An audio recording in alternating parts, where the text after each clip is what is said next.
guys, it's Hollie here for PlayStation Access. I'm with the amazing Jeff Minto, who's like an absolute industry legend. You've come from Llamasoft, and we're going to be talking about TxK, which is your latest game. But you're such an industry legend. I want you to tell people about Llamasoft because you guys have been around a while.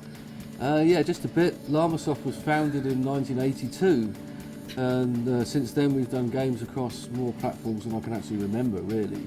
But everything from the VIC-20, Commodore 64, Spectrum, Amiga, Atari ST, Atari Jaguar. We've done games on the PC, we've done games on... Well, we did some work for the Xbox 360, and loads of stuff, really. Well, I've lost count of how many games I've done, but it's probably about 40 or 50 games by now. And here you are now making a game for PlayStation Vita. Absolutely, I love the Vita. It's a fantastic little machine, the screen is brilliant, and I've had an absolute blast developing TxK on it. So TxK is a tube shooter. Now, some of the people watching this might know shoot 'em ups are, or shmups as they're now known, but you guys, the tube shooter is a thing that you guys do. So do you want to explain what a tube shooter is and how that works? A tube shooter is basically a very simple idea. You have a tube that's typically an abstract tube displayed as vectors on the screen, an enemy swarming from the bottom of the tube. You're at the top of the tube, on the lip of the tube, or the rim. The enemies swarm up to the top and they're coming up to try and get you, and you're trying to defeat them before they get to you. And you've got various different ways of mostly involving shooting them, of preventing them from getting you.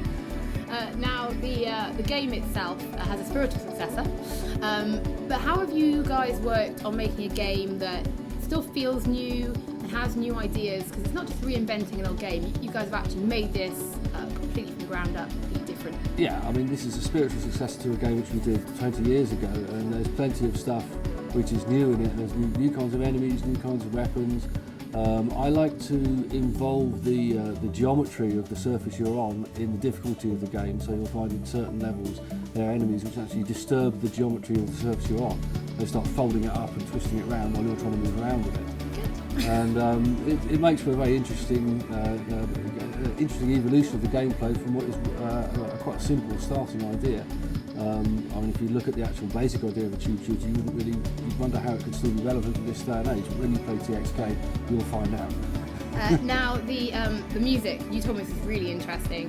Now, the Llamasoft obviously has a huge community that you've been growing for as long as the studio's been around, and these guys even kind of helped you out with some of the music and stuff. So tell us how because the music's pretty awesome when you're playing it. You really do get the beat going. The music is absolutely rocking, and we were extremely lucky in that on the Llamasoft forum there are a bunch of very talented musicians. And when I started the project, I mentioned the project I was doing, and I wanted music in a particular style, and if anybody could contribute some tunes for us, we'd be very grateful to put them in. And we got some absolutely brilliant responses, and the soundtrack is absolutely stunning. It's really, really good. There are two basic styles of the music. There's the very intense rocking techno beats of the main game, and then there are bonus rounds that are a lot more floaty and drifty. The two complement each other really well, and each side of the game has got an excellent soundtrack. And on the visual side of it, I think it's pretty safe to say that it is very much your style, and it represents Llamasoft. So you want to talk us through how you guys even came out, because it's just colour and the way things break apart when you either succeed or die. Well, one of the things that we've been doing in parallel with game development over the years is developing music visualizer software. And so a lot of that stuff has crossed over into our visual style. And also, if you look at the distant ancestry of these kind of arcade games, they used a kind of display called a vector display, which was different than a raster display of the time. And the characteristic of those displays was very pure, very clean, glowing lines. And so we've tried to imagine what it would be like if that kind of display had evolved, and what it would be like, what a modern version of a vector display might be capable of.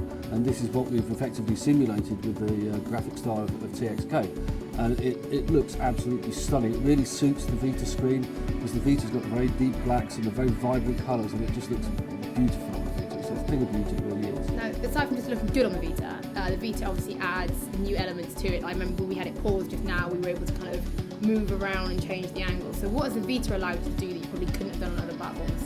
Well, I mean, from the outset, you've got very good processing horsepower, you've got very good controls, you have very much finer control of the game than you ever had on any of the previous platforms, because you've got a very sensitive analog stick. There are certain areas of the game where you can influence the gameplay by tilting the Vita. There are other areas where, like for example, you can trigger a smart bomb in a specific area by touching the screen in that area.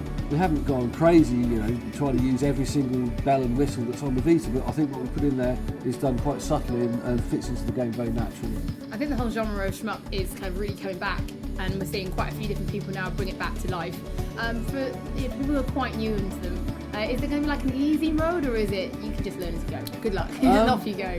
Basically, I mean, it starts out very gently. When you start in any of the first 4 levels, you get like tutorial labels which will appear on enemies, effectively telling you shoot this, collect this.